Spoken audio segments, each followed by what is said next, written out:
And thank you for joining us today for our session, Patent Basics with the U.S. Patent and Trademark Office. My name is Daniel Anzueto, and I'm happy to welcome you to today's session. If this is your first time attending one of our workshops, let me provide some context on StartOut. StartOut accelerates the growth of the LGBTQ plus community to drive our economic empowerment, building a world where every LGBTQ plus entrepreneur has equal access to lead, succeed, and shape the workforce of the future. I'm excited to introduce our presenters for today, Amy Cohen-Johnson, Xandra Smith, and Sean Wilkerson. Amy serves as the Director of Technology Center. Most recently, she served as a patent training advisor, leading the patents initiatives to develop welcome letters to assist applicants new to the patent process. Xandra started at the Patent and Trademark Office in June of 1996. She's currently a patent training advisor in the Office of Patent Stakeholder Experience, where she develops virtual training programs for external stakeholders. And Sean is an innovation outreach specialist at the Patent Office. In this role, he works closely with other colleagues in leadership, federal agency partners, national organizations, and industry to design and implement programs and initiatives that bring innovation, resources to independent inventors, small business entrepreneurs, makers, and under-resourced communities and universities, partnering on events just like ours. Thank you all for your time today, and I turn it over to you. Thank you. All right, I am going to attempt to share my screen, so hopefully it goes well. I am sharing the right screen, yay, so that worked. All right, I'm going to probably speak very quickly because we have a lot of information to give you. And so know that Sean, Xandra, and I will be online to answer questions. And also Sean's going to give you a bunch of resources. So if you don't catch something while we go through, that's totally okay. There's so much to learn about patents. We could talk for days about patents and still not cover all topics. So we're just going to go through a brief overview. We're going to go through some patent basics. We're going to talk about the 3 types of patents. We're going to understand some features of a patent, so what to look for when you're actually looking at a patent document. We're going to talk about 3 differences between patents and trade secrets, and we're going to determine the patent term or continuation or divisional patent application, which is a lot of mouthful. Sorry about that. So let's start at the beginning. What is a patent? A patent is the right to exclude others from making, using, selling, offering for sale, or importing the claimed invention. So it is your property rights. It does have a limited term, and it is territorial. U.S. patent provides protection only in the United States. There are no worldwide patents. And so why does this invention matter, and what does it mean? So patents can promote innovation and help safeguard inventions. They help companies grow. They benefit the community by making new goods and services available, and they can be licensed to others so that the inventions can be used more widely. In order to understand what it is that you get protection from, we need to know what the patent is. And that's sometimes called the patent bargain. So utility and design patents give patent owners the right to exclude others from making, using, importing, or selling the invention for a limited time period. So if you make or use something and you file for an invention, you file for a patent and we grant you that patent, we're so excited that you can do that, that you invented this. We want to give you the opportunity to stake your claim, to have a monopoly. But in order to do that, we also need to know what it is. That invention must fully disclose the invention so the public can benefit from it, and also know where their rights end. So if we're going to give you the patent rights, we need to know what those boundaries are. We need to know where that stops and where it ends, so that others can know what's in the market and what isn't. And a plant patent precludes others from asexually reproducing, selling, offering for sale, or using the patent plant or any of the parts in the United States, or importing them into the United States, and as well as with designs. And so there's 3 types of patents. There's the utility patent, a design patent, and a plant patent. Those are the examples of what they look like on their covers. So for a utility patent, you can have protection for the process, machine, manufacture, or composition of matter. So the utility patents are really the process, the use of it, the device itself, or how you made that device. A plant patent is the asexually propagated plants. So except for those edible tubers, because we always have to have exceptions. And utility patents for plants would cover genes, traits, methods, plants, parts, or varieties. And a plant variety protection that would be like seeds, tubers, and asexually propagated plants. And those are issued by Plant Variety Protection Office in the USDA. So what does it mean when we say, if you look at a patent document? If you go to our patents public search, you will be able to search patent applications that are published and also patents that are granted. And in order to understand what you're looking at, it helps to kind of identify what those parts are. So the abstract you can see labeled is a brief description of the invention. And then this is just the cover page. So oftentimes you'll see on the cover page, there's one select drawing. So a figure that exemplifies what this patent is all about. There are some areas for the invention title and the inventor's names. There's also the filing date. Filing date becomes very important to understand the protection date and also the issue date, when that patent actually was issued, when it was granted. And then further into the patent document, you'll see the claims. And the claims really define those metes and bounds. That's really what it is, that when we're looking for, are we granting you a patent? It's really about the claims. What is the language of the claims? What exactly do you define as your protected invention? And so here's a sample claim. So we can see what the cover of that claim, the patent looks like. The patent is a chair. And so a claim would be a chair comprising a seat with a back support attached to the seat, support arms attached to the seat and the back support, and a base comprising a plurality of legs attached to the seat. This is a very broad example of what a chair could be. If you could think, wow, that's a lot of protection. There could be a lot of different kinds of chairs that fall into that. This is just an example. This is not a very specific patent. It's just made to show you an example. But maybe the first chair that ever had support arms, maybe their claims look like this. So they can be pretty broad because they were the first ones to put arms attached to the seat and the back support. What does it look like? Like, what is that process for getting a patent? Well, so the first thing is you have to have an idea, right? You work on your idea, you hone it, you make it the best idea you can. Maybe you do some research, you look around at what's already available, and you have to figure out how to describe that idea. How is it that you would tell someone else about that idea? And the telling someone else is us, right? You're telling us. So you could file for a provisional application. That's an option. That gives you a span of a year to decide if that's a viable option. Sometimes people use that as opportunities to further develop their idea, to look at the business model that might come out of this idea.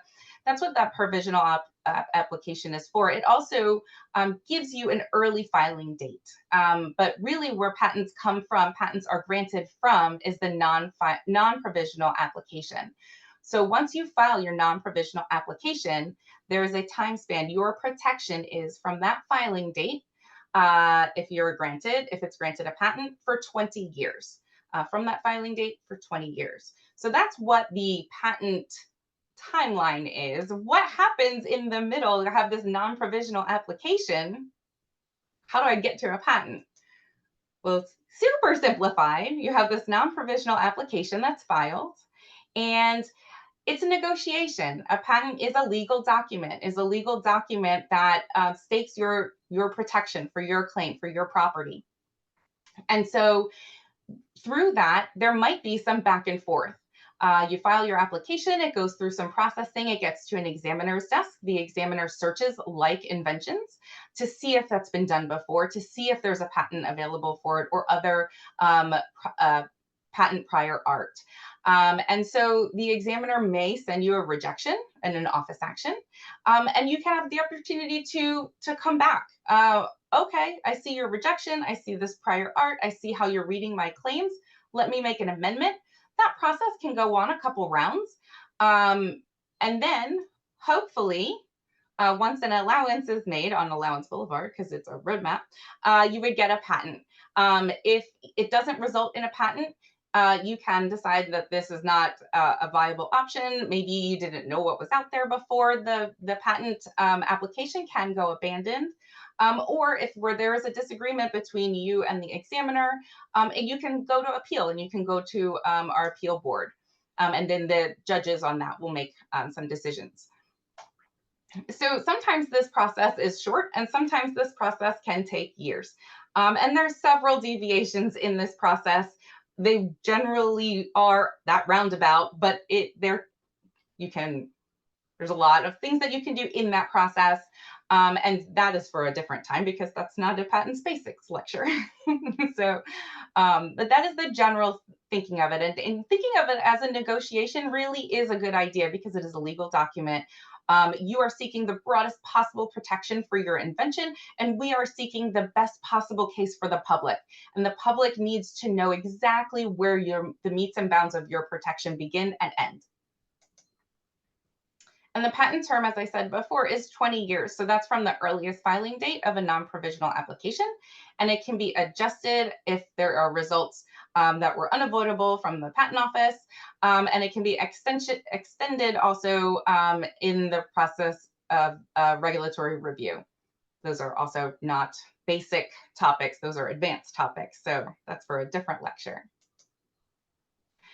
So three options for inventors when they invent something. So thinking back to that starting point when you're doing an invention, when you have an idea, you can apply for a patent. You can keep your invention as a trade secret, and you can disclose your invention without patent protection.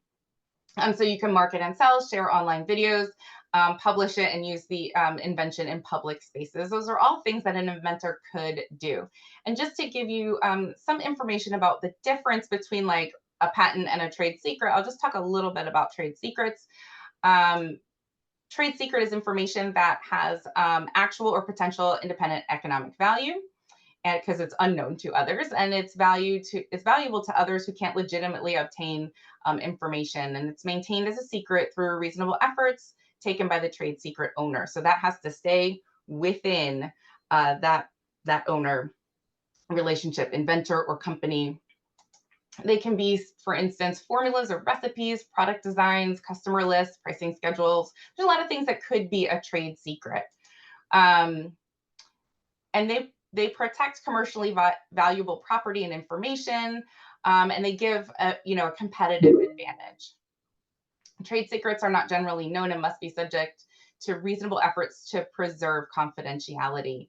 So you could lose your trade secret, by taking adequate steps to prevent disclosure, like any privacy. It really is like a privacy issue. So a trade secret would be something that you would keep private.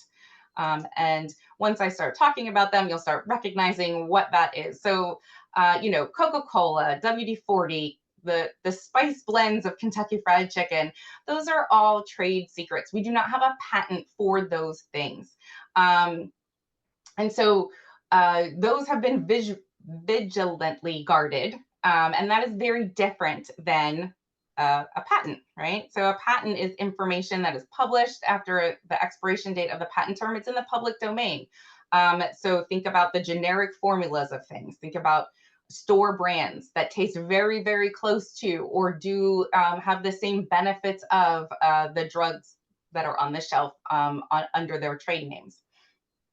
So they requires an application process, doesn't always get granted, right? But the patent generally, once it's granted, has been through that review process, right? And it's we do have a process for if you find that there is an infringement on your patent, right? So there is a process that you can go through. Trade secrets remain secret.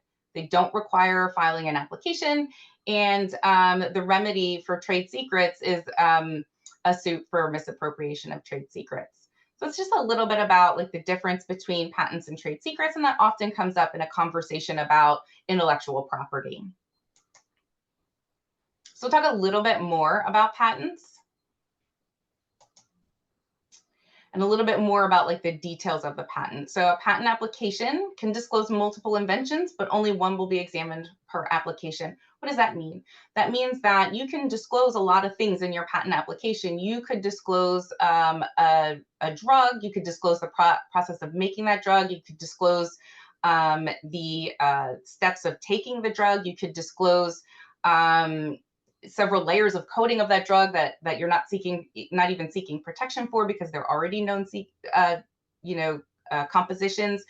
But in your claims, the claims that we're examining, that's what's going to the one invention. So if you have an invention that involves multiple different parts in order to encompass the entirety of your invention, you might find that the claim sets that you have would go to what the examiner would view as different inventions.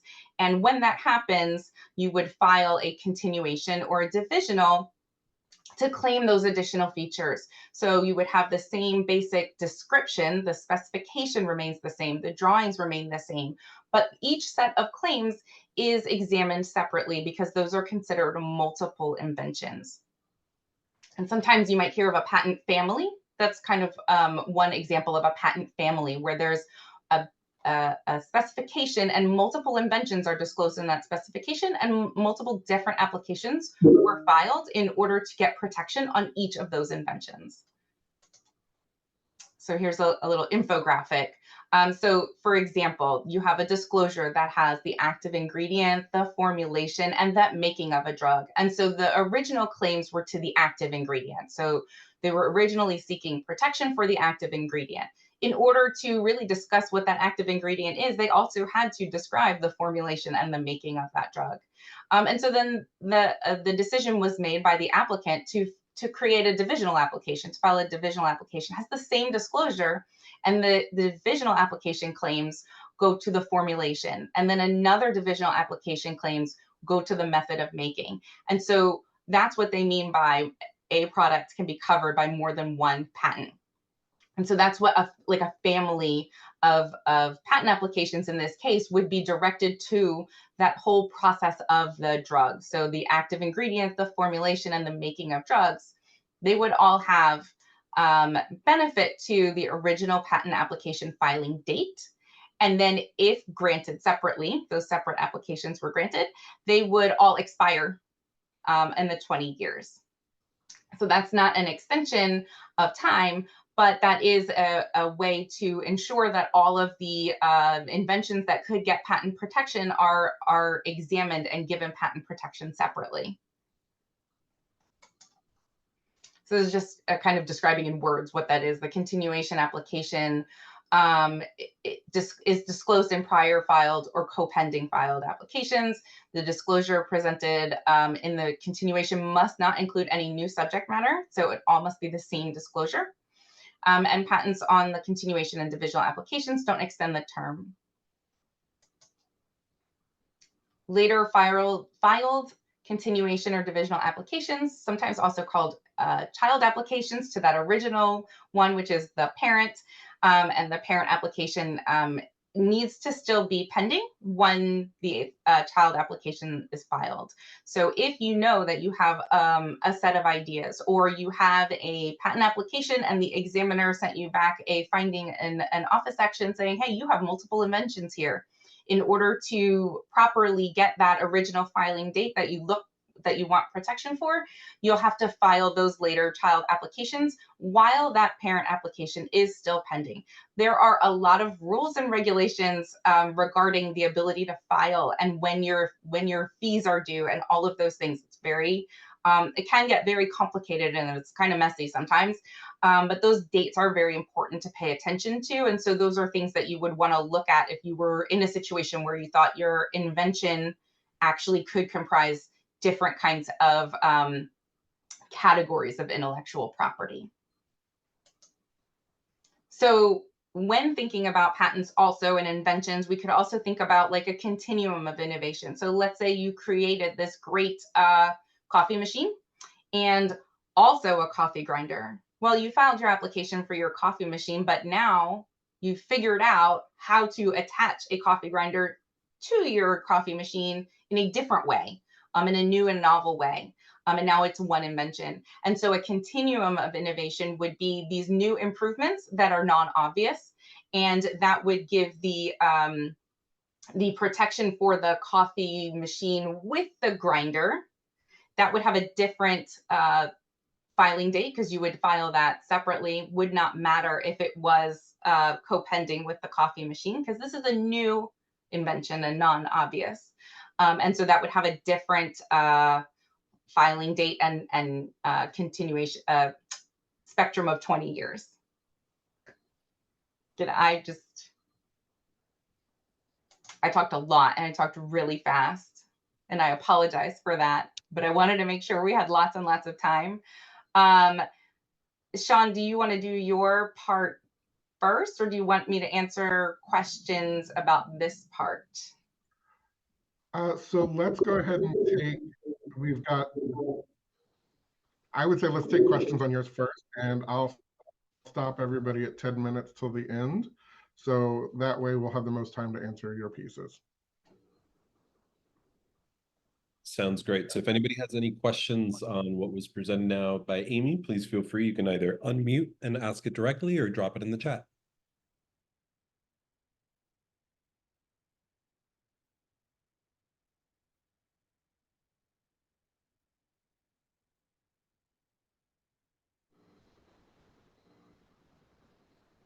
Alrighty, so they're coming through. We got a question about how difficult is it to patent software?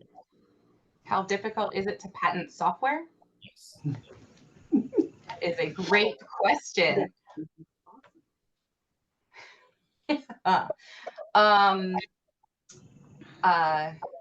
Well, I will say that the measure of difficulty is not easy because I don't know the facts of the particular applications, but I will say we get tons of applications for software, and we grant tons of applications on software.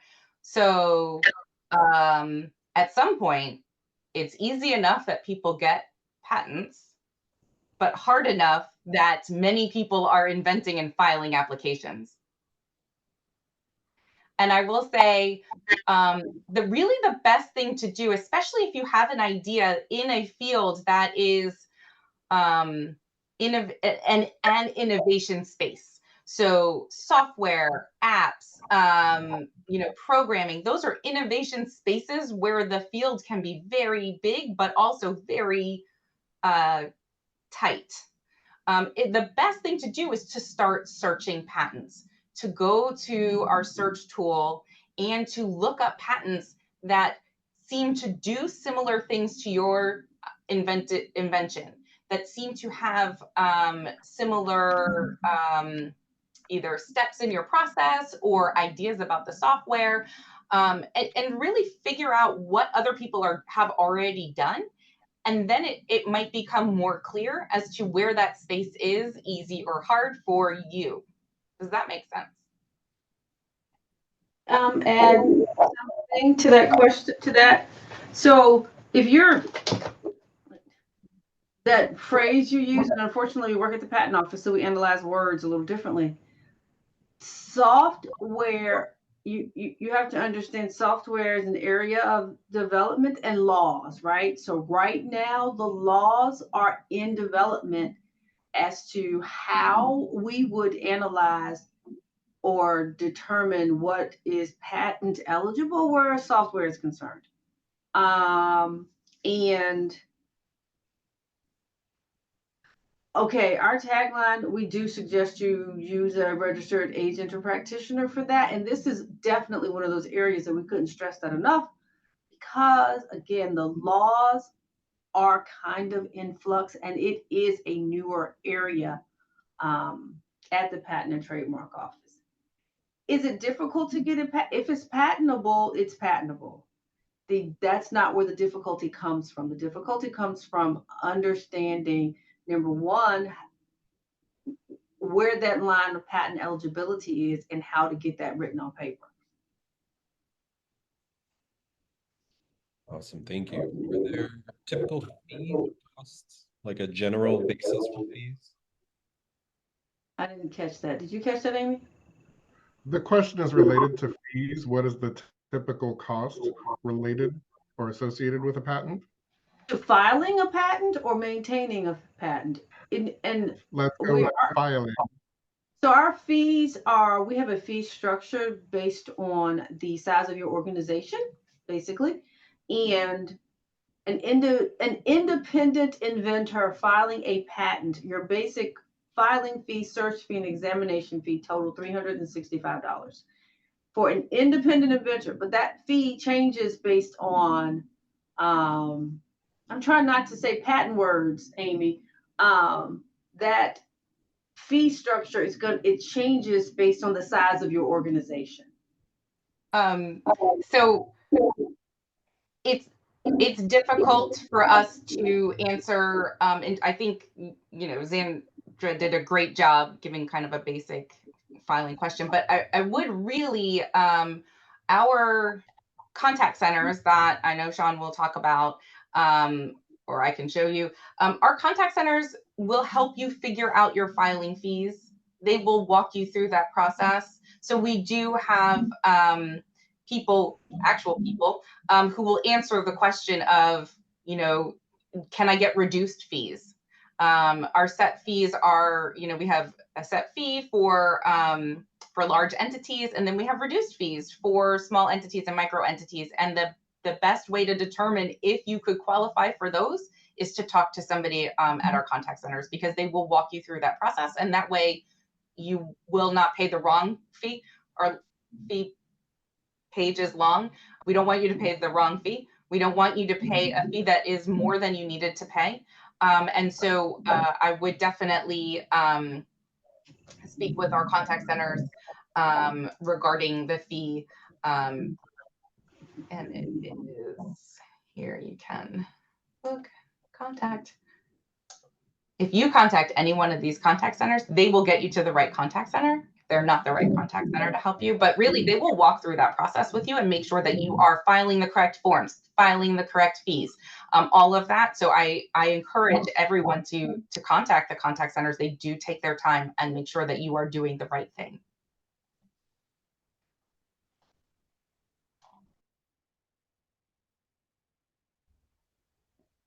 Awesome. Thank you. Follow-up question about, do you know if mobile apps qualify for patents? Oh my gosh. Okay. Here's what you have to think about when you are dealing with an app, right? A mobile app is a lot of different forms of intellectual property, right? The way the app looks, it's copyright, right? Because that's what it looks like, right? The code that you have written, well, okay, maybe the way that I did that wrong. The way the app looks is a trademark. The code that you write to make the app work is the copyright. How the app works is the potential patent eligible subject matter. And I know that's a lot, but the answer is it depends. That's perfect. Thank you. A question here on how to track provisional patents using the code. They said that the one that they have doesn't match the database. Might there be a delay before it shows up in the database? I'm really confused. You have a number? You have like your provisional application is 63 / some digits, and you're not able to find it? Is that what you're saying? I believe that's the question that's being asked. They have a code, but they're not seeing it in the database. Might it take a minute? Sierra, if you want to also jump in, feel free. Hey, sorry. Yeah, I believe it's like something with 63 dash. It doesn't follow the regular patent numbers that I'll see on like the Google code patent things. I think it's one patent, as I understand from this talk, was applied, and then these are like subsequent sub patents that are branching off from it.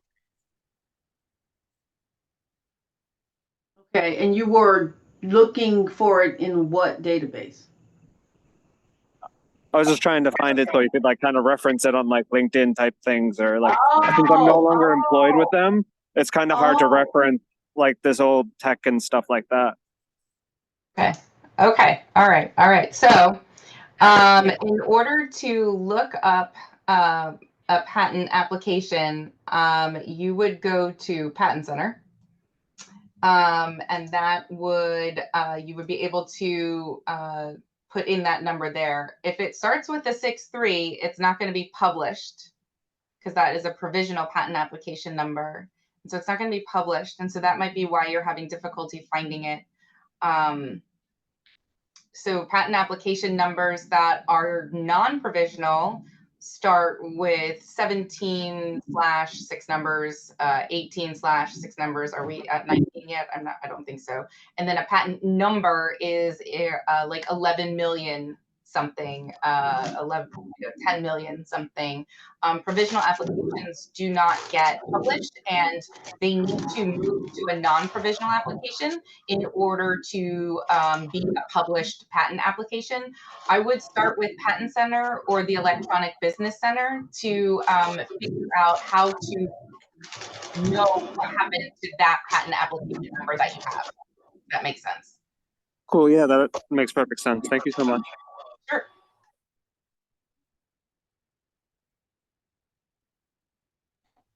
And then there's an additional question. Can you talk about the provisional application, how it serves as a placeholder?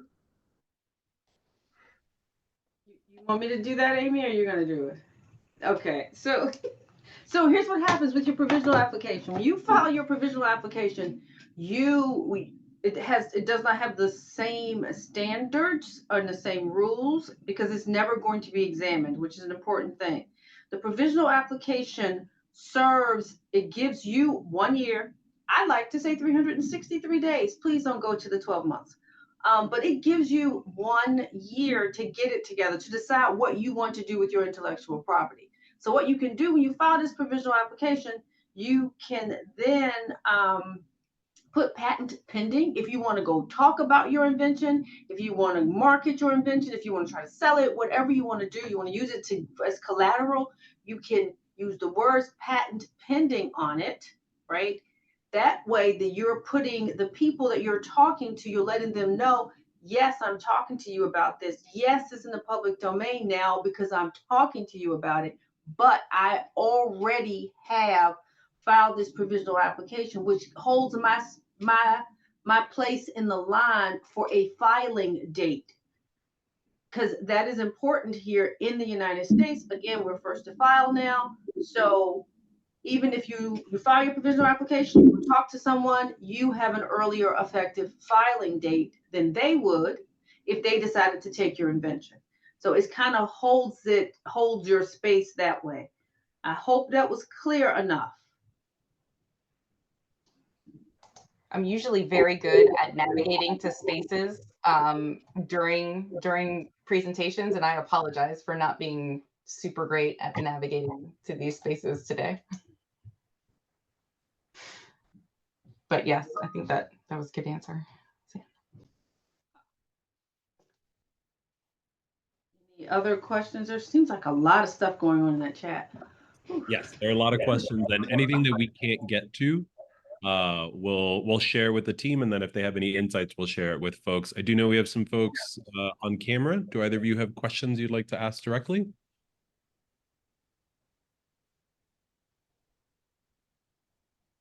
Well, I'll go ahead and start with my presentation. I think Heather was trying to ask a question, but she was muted. Oh, sorry. Well, Sean, do you want to go first, or I can go?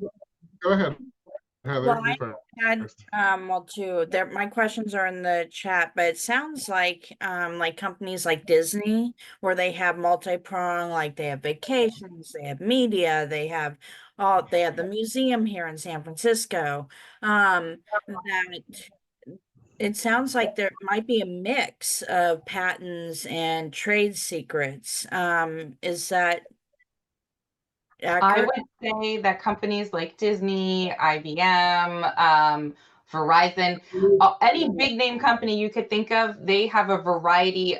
Their IP portfolio is enormous. So their copyrights, their trademarks, their patents, their trade secrets, they have enforcement divisions. As you know, Disney is famous for going after very, very independent people trying to just make something cute. So yeah, they have and in all the different directions, right? So any Right. direction you could think of in design, in mixed medias, in any kind of direction. So their portfolio is probably extremely Okay, large. so it's like each little piece you have to file. Okay, okay. And then I was wondering if there was an easier way to search the trademark site to have more of exact. I got like 600 and something pages and I'm clicking through, and then there were all these like abandoned and then, that were active. Is there an easier way to get more of an exact match? So I'm gonna think that Sean is gonna bring up patent and trademark resource centers, our PTRCs, and those are the libraries, and they really are librarians who can help you navigate that space. Oh, okay, great. So yeah, our PTRC is how you could search it on our website, but I'm sure Sean will bring something up like that, and they will go through for trademarks, for patents, for whatever it is. They will help you navigate the space of the search tool so that you can get better refined results, and you can talk to them on a level that's more private, so that you can they can get a really good understanding of what it is you're looking for and how to help you get there. Great. Sean, Well, and I will say to that, just so you know, and I try to tell this to everyone, searching is a skill, right? And it's a skill we don't know in all of a sudden we are not expert searchers, right? It's years and years of doing this over and over and over again, and even doing trademark. And yeah. I've only done 1 or 2 trademark searches because we work on the patent side. Even doing that, searching is a skill. Yeah. And Understand that very well as a journalist. Searching is definitely a skill. Great. Well, thank you very much. Cover the resources for USPTO. We've heard about the patent information, what a patent is, how to get your patent into the system, filing information, but we want to talk about some of the resources available to you at USPTO. Starting with our webpage. You can always go to our webpage at any time and use the search bar to find information related to our patents or our trademark system. But specifically, we're going to talk about resources today. So we're going to focus on our inventor and entrepreneur resources. This page is going to help anybody who's starting the process, who may be in process, or has general questions related to the patent or trademark system. So this page, you'll find information for inventors and entrepreneurs that will help you understand what intellectual property you need, basic questions, and how to get involved in starting your application and where you can find support for that application. One of the other tools we have available to you is our Inventor Assistance Center and our Trademark Assistance Center. These 2 assistance centers offer general information. They don't provide legal advice. They can't tell you if what you have is patentable or trademarked, but they can assist you with understanding the process. In addition to understanding the process, they will answer general questions for you related to filing or understanding what type of application you may be looking for and help you with filling out that application during the process. So you can contact our Inventor Assistance Center, which focuses on the patents, or the Trademark Assistance Center for information related to getting your trademark information. Outside of that, if you're filing an application on your own, most people work with an attorney,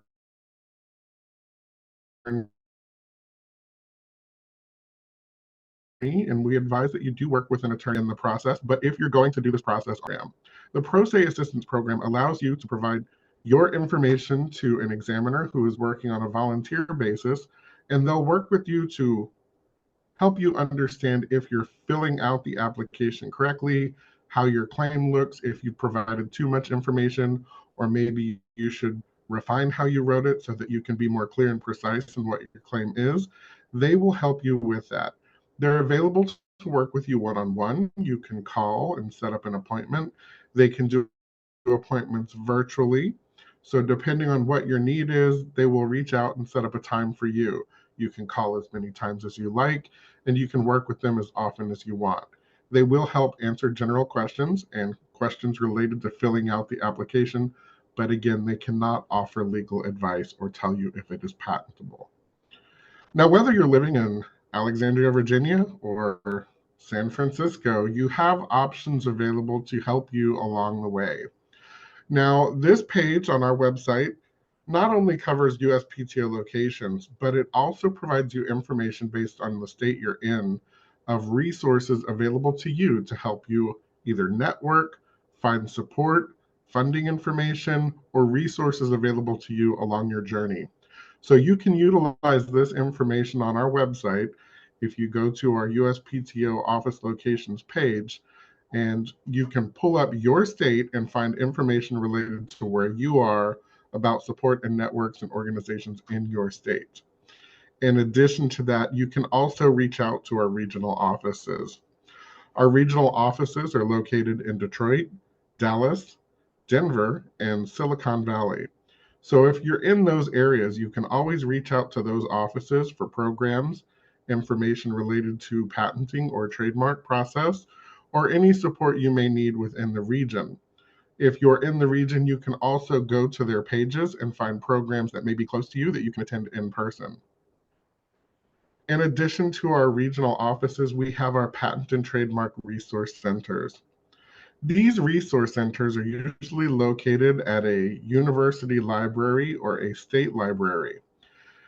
These libraries have people who will assist you in understanding how to do the search function.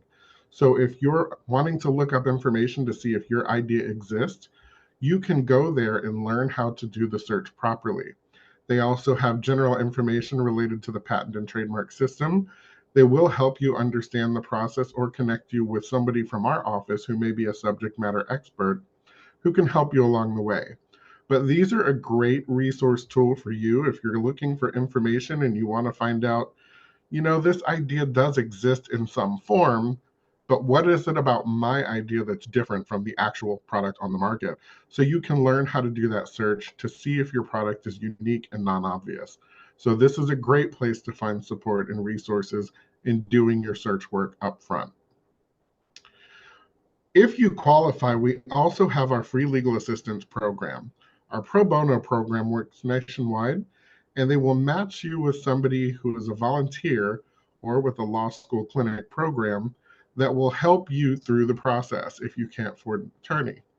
So you do have to apply for these programs. You can find more information on our website, but it is available to you if you have any questions related to finding an attorney to work with you because you don't have the funding to do so. So I do ask that you please go look at the qualifications online to see if you meet those qualifications, and they will work with you within the state you're in. So there's more information on the website, and I definitely encourage you to go look for that if you're going through this process on your own. In addition to all of this work that we just covered for free resources, we do have our educational events and programs throughout the year. As you can see, we have programs related to trademarks, patents, filing, and legal assistance. But in addition to that, we do programs which relate to specific communities. So if you're interested in programs that may connect you to resources within other communities, you can log on to our events page, register for those programs, and get support from within communities that you may be looking for support from. And with that, I would like to thank everyone for attending today's program, letting us have the opportunity to present to you, and we look forward to seeing you at future programs. Search training on our search tool, and you can find them listed under the events. And also, I'm sure if needed, we can come back and do another session. But we do have the PTRCs also give ongoing search training on how to navigate the tool, how to use the tool. And our SOAR events, how to search like an examiner, also provide information on how to use the tool as a patent examiner kind of approaches a search. So those are two events to look for. They're free, they're virtual, and you can find them on our events page.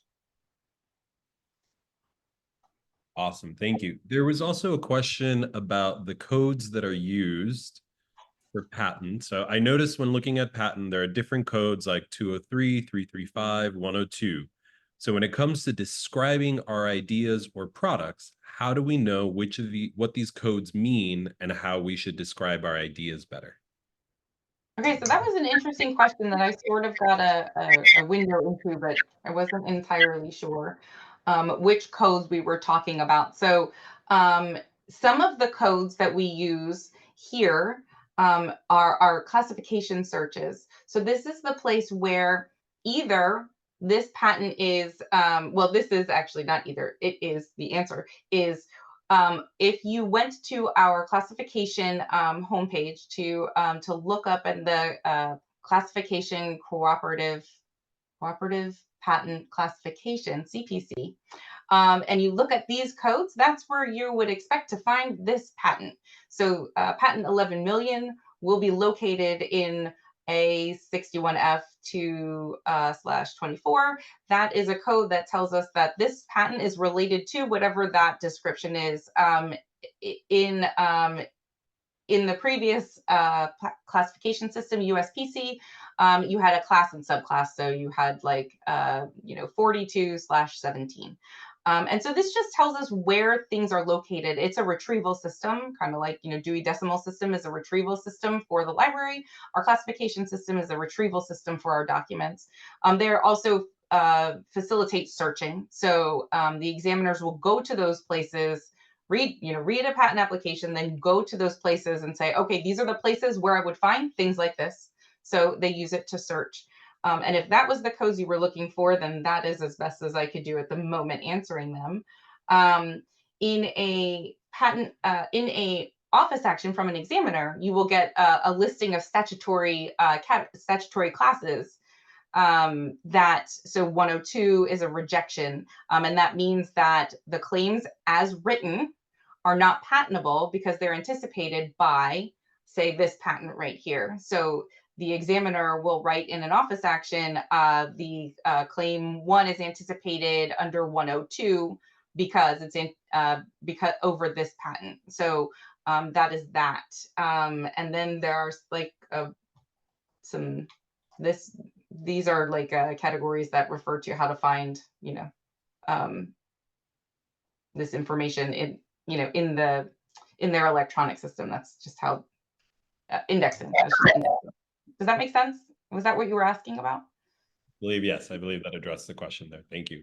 As we're coming to the close, and thank you so much for all of the information that you've already shared, do each of you want to share like the #1 tip you wish people would know so that this process was easier for them?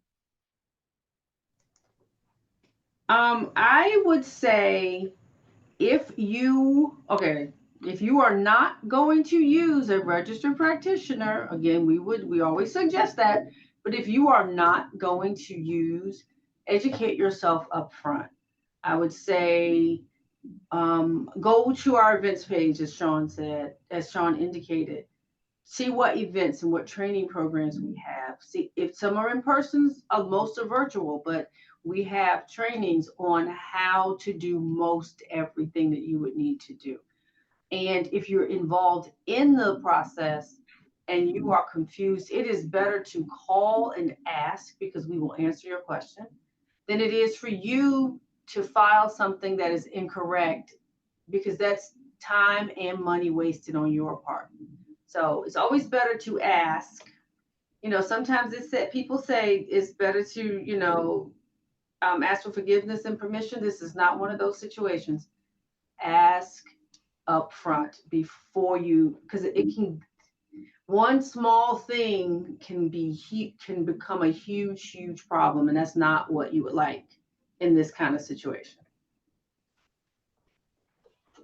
And I would add from my piece of advice, if you can hear me, I hope you can, it would be to do your search. Make sure that you are looking up to see whether or not your idea exists.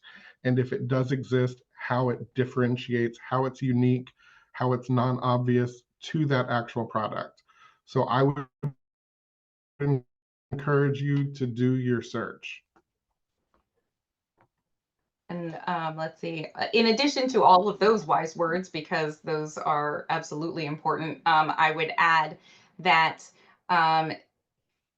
your invention, especially if it's a personal invention that you have worked really, really hard on and it's your baby, becomes an objective fact once it becomes a patent application. And so when you're feeling stressed, when things are unclear, when things might be difficult to understand, taking a step back and kind of, removing your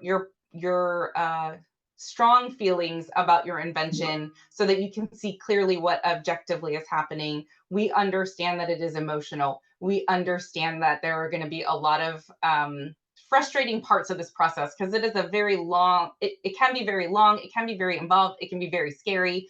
And in order to ask the right questions, in order to call out, in order to do the right search, really taking a step back and saying, oh, okay, this is my baby and it is super important to me, but it's a legal document. And so I need to, approach that document legally and with a clear mind. And so, we know that you get frustrated. We also get frustrated for you. And we're all here to just try to help you navigate this space. So hopefully taking a step back when things get frustrated is helpful. Fantastic. Thank you all so much for your time today. For our attendees, please know that we'll get the recording out to you along with the resources that are shared in the next couple of days. We're also really grateful for the team at the Patent and Trademark Office. We'll be working with them throughout the year for some follow-up sessions. Thank you again for your time. Thank you all for attending and have a great rest of your day. Thanks for having us. Thank you, Daniel.